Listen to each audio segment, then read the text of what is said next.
Hi, and welcome to another video in the Small Company Coalition's library, designed to educate our elected officials, their staff, and curious consumers on telecommunications and internet-related topics.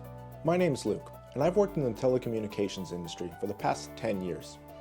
While many issues have come and gone during that time, there's been one constant sentiment that I've heard expressed from FCC offices, to members of the general public, to sitting members of United States Congress on both sides of the aisle. That sentiment is usually a variation of the following statement. With everything going wireless anyway, why do we need to continue funding wired broadband infrastructure? Won't 5G take care of that? In other words, with the advancements made in cellular networks, do we really need to keep building a national fiber optic network? Similar statements have been made about satellite internet. The reality is that these technologies share a symbiotic relationship, and for the foreseeable future will continue to depend upon one another to form a holistic national broadband network. Now, if you had no idea that cell phones relied heavily on aerial and underground cables, don't worry, you're not alone. This is true for everything from making calls or sending texts to streaming media such as music and videos. I spoke with Glenn Lovelace, CEO of Penasco Valley Telephone Cooperative in New Mexico, about the common misconception that cell towers simply carry calls from one tower to the next until they reach their final destination. Wouldn't it be great if that's the way it worked? That's not how it works, though. Usually, unless you're in the same, you're being served by the same cell tower, that's not how it works at all.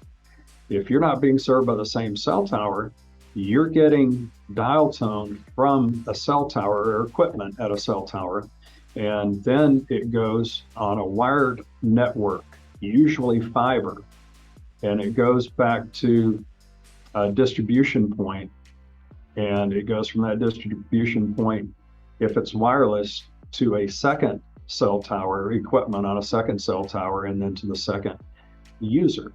And that's how it works. And whenever you do a handoff, you go to a different tower, and then it hands off to a different tower. Each of these have to be connected. Let me try to illustrate that for you. As you can see, I'm standing here next to a cell tower.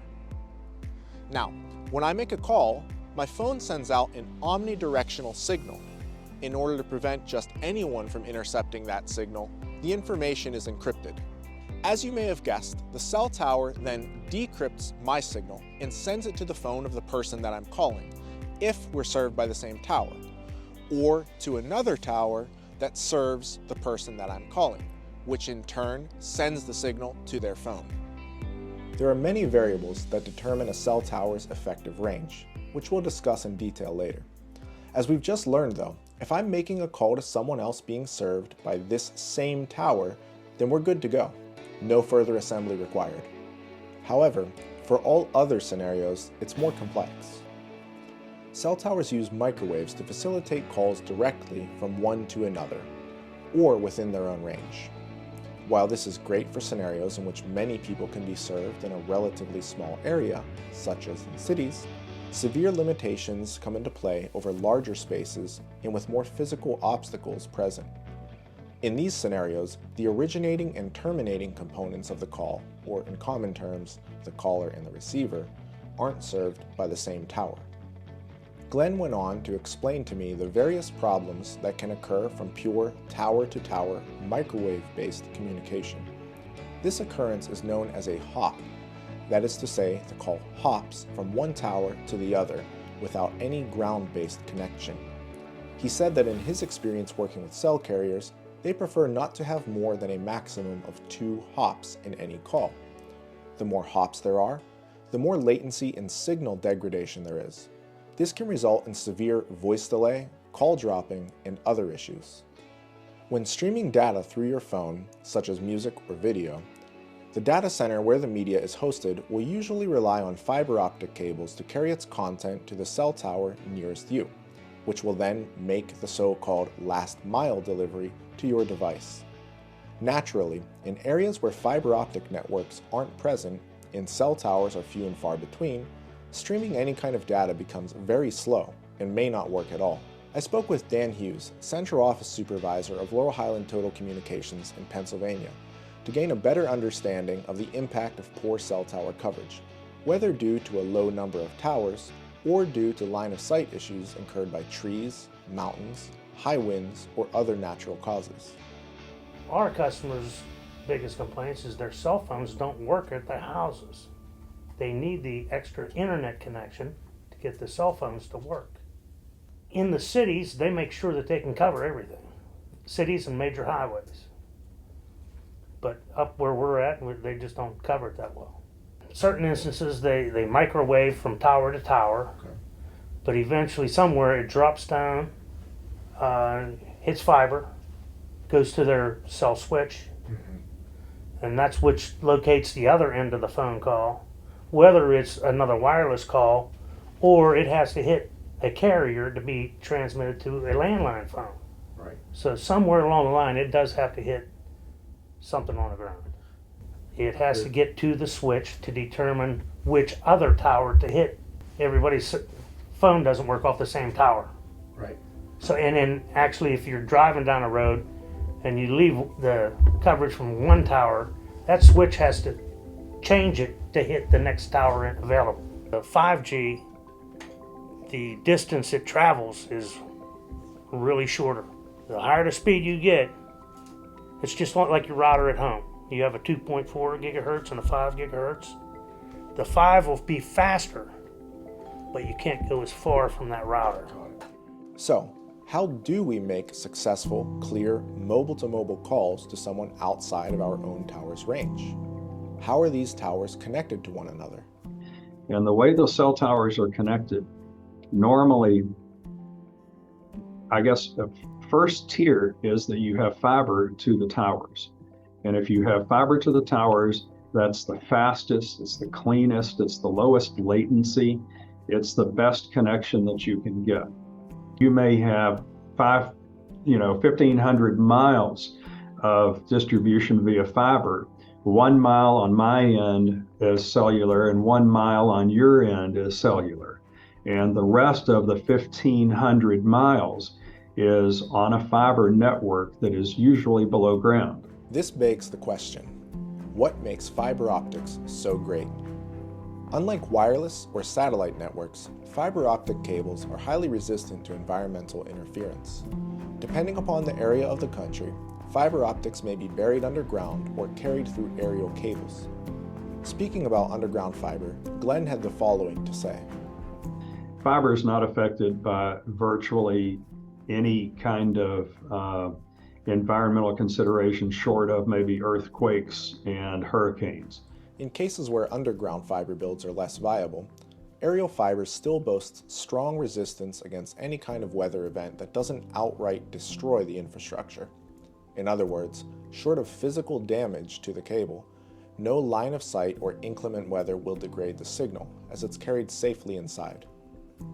Furthermore, some people may not know that fiber optics employ highly sophisticated technology that uses light to send data.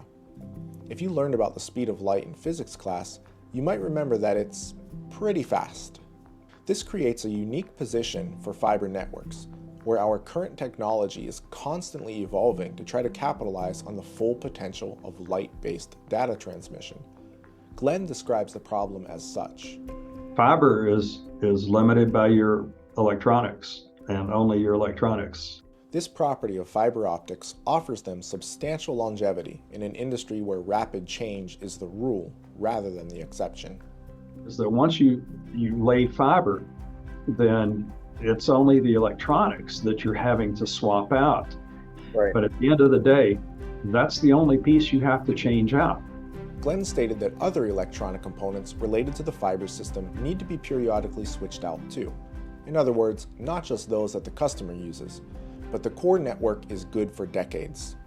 This is key when it comes to funding our nation's broadband infrastructure using tax dollars and other federally managed money. Investing in fiber is a very solid long-term solution. Fiber lasts a long time. I think it's 40 years now that most people try to amortize their fiber over 40 years. Maybe it's 30, but it's a very, very long time. Electronics are generally in the field for between 5 and 10 years. For further comparison with other modes of broadband service, satellite internet providers face relatively short product shelf lives, as well as a host of extremely challenging conditions to overcome. For example, in September of 2022, one satellite provider announced that 40 of its 49 recently launched satellites were caught in a geomagnetic storm, which increased atmospheric drag and thus prevented them from achieving their intended orbit. As a result, the satellites will re-enter the Earth's atmosphere and burn up in the process. To reiterate the point made earlier in this video, wireless and satellite internet can be excellent options where fiber builds are not yet feasible. However, when possible, fiber is the top choice for reliable broadband internet and will remain so well into the future. It is for this reason that it's so heavily relied upon now, even for mobile-to-mobile communications. People do not understand that wireless communication has an extraordinary wired component, but it does. If I'm calling you and we're both on wireless handsets, it's maybe a 1,500-mile journey. 1 mile total is wireless, and the rest of it is going to be on fiber. So it's people don't think about that, and it's unfortunate. They do think it's the end cell site to the end cell site, as if something in between is magic, and that's not magic. It's generally fiber. Magic would be great, but we've had a little difficulty getting it, so we use fiber instead, and we can actually connect it and make things work. But the vast majority of a wireless call is on fiber, and that's on each and every call.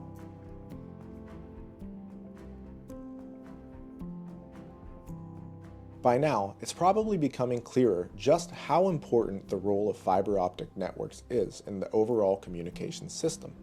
So, let's go back to the questions asked at the beginning of this video. With everything going wireless anyway, why do we need to continue funding wired broadband infrastructure? Won't 5G take care of that? We can now start to answer those questions. Although wireless technology continues to advance, it still relies heavily on connecting to wired infrastructure. With 5G now rolling out across the nation, fiber optic networks are more important than ever, as they are the backbone to wireless communication and data usage. As such, we need to ensure that broadband-focused funding continues to prioritize fiber builds where possible. Wireless communication, be it cell phone or satellite, is an excellent complement, but is not a substitute for wired fiber connections. Fortunately, over the last couple of years, Congress and the FCC have truly begun to appreciate how vital broadband internet is to rural and tribal communities. While we no longer have to fight to convince our elected officials of this necessity, our task now is to make sure that funding is targeted toward developing the most robust, future-proof system as possible. Wireless networks do an excellent job in high population density areas and can often be relied on for last-mile broadband service. However, the backbone of our nation's communications infrastructure is an extensive, reliable fiber optic network. I hope that after watching this video, you'll agree that building and maintaining fiber networks is more essential now than it has ever been, in large part because wireless communication is more prevalent. Thanks for watching.